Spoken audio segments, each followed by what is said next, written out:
Un jour, nous dit Anas ibn Malik, le prophète a fait un sermon, et il dit, je n'ai jamais entendu un sermon aussi éloquent, aussi fort. Et le prophète leur a dit, si vous saviez ce que je sais, vous ririez peu et vous pleureriez beaucoup. Si vous saviez la gravité de l'enfer, la dureté du châtiment, si vous saviez tout cela, vous pleureriez beaucoup et vous ririez peu. Et là, les compagnons, ils ont couvert leur visage et ils se sont mis à pleurer tout en couvrant le son de leurs pleurs. Chers musulmans, la question qu'il faut se poser maintenant, quel est le mérite de pleurer par crainte d'Allah? Et pourquoi est-ce que ces gens du paradis, lorsqu'ils étaient sur terre, pourquoi est-ce qu'ils pleuraient par crainte d'Allah? Aujourd'hui, où beaucoup de gens, ils pleurent pourquoi? Ils pleurent pour dunya. Des gens, ils pleurent parce qu'ils gagnent les élections, ou parce qu'ils les perdent, ou parce que son équipe de foot favorite a été éliminée, ou alors parce que son pays est qualifié en Coupe du Monde. Ou pire que cela encore, quand il y a l'hymne national, avant un match de football, et tu le vois, il est debout, et il est concentré, il a les larmes aux yeux, et il te dit, j'ai des frissons. Aujourd'hui, on a des frissons pour ce genre de choses. Illa man rahimallah. On a des frissons quand on voit le drapeau de son pays, quand on les voit jouer en Coupe du Monde, quand on entend l'hymne national, on tremble. Et quand on entend la parole d'Allah Azza wa Jalla, on ne tremble pas, on n'a pas de frissons, on n'est pas touché, on n'est pas ému. Sachez que celui qui pleure par crainte d'Allah, sachez qu'Allah Azza wa Jalla, il aime cette goutte, il aime cette larme qui coule sur ton visage.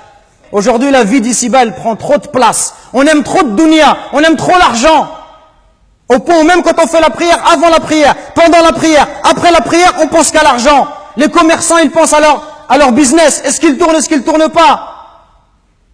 Et chacun, il est préoccupé par sa voiture, par ses enfants, etc., etc. Au point où cette prière, elle n'a plus de saveur. Elle devient thaqilatun ala an-nufus. Elle devient une lourdeur pour les croyants, une lourdeur pour les âmes. Cette prière, on ne la goûte plus, ça devient un fardeau dont on veut se débarrasser. Le prophète, alayhi salatu wassalam, nous dit, il n'y a rien de plus aimable à Allah Azza wa Jal que 2 gouttes et 2 traces. Et parmi ces gouttes, il a cité une larme versée par crainte d'Allah. Pourquoi est-ce qu'on doit pleurer par crainte d'Allah? Premièrement, parce que Allah Azza wa Jal, il aime cette larme qui coule pour lui. Allah, il aime te voir pleurer pour lui. Même si tu as désobéi, si tu pleures, quand tu pleures, Allah Azza wa Jal, il va te pardonner. Allah, il va te faire miséricorde. Deuxièmement, sachez que celui qui pleure par crainte d'Allah, Allah il ne le fera pas rentrer en enfer. Le prophète alayhi salatu wassalam nous dit, n'entrera pas en enfer un homme qui a pleuré par crainte d'Allah.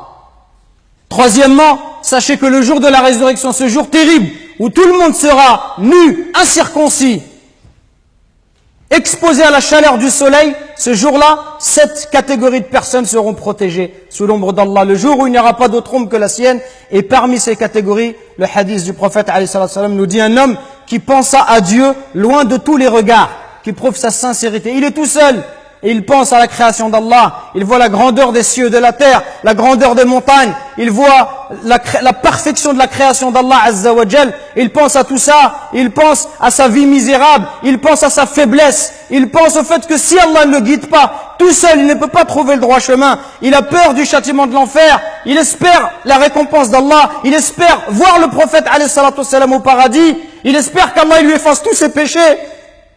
Il a peur d'être puni. Il a envie de voir Allah Azza wa Jal parce que c'est la plus belle récompense.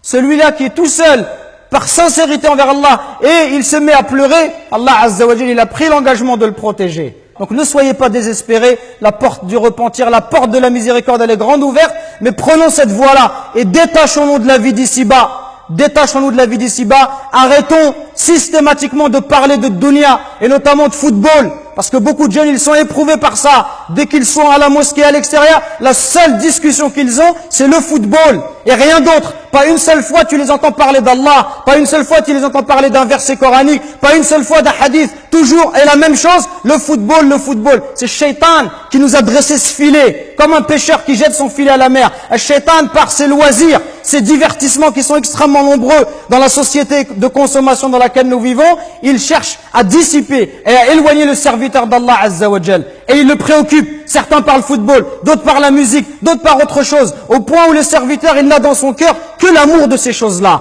Et il verra que le Coran, il n'a pas la place qu'il mériterait d'avoir dans son cœur.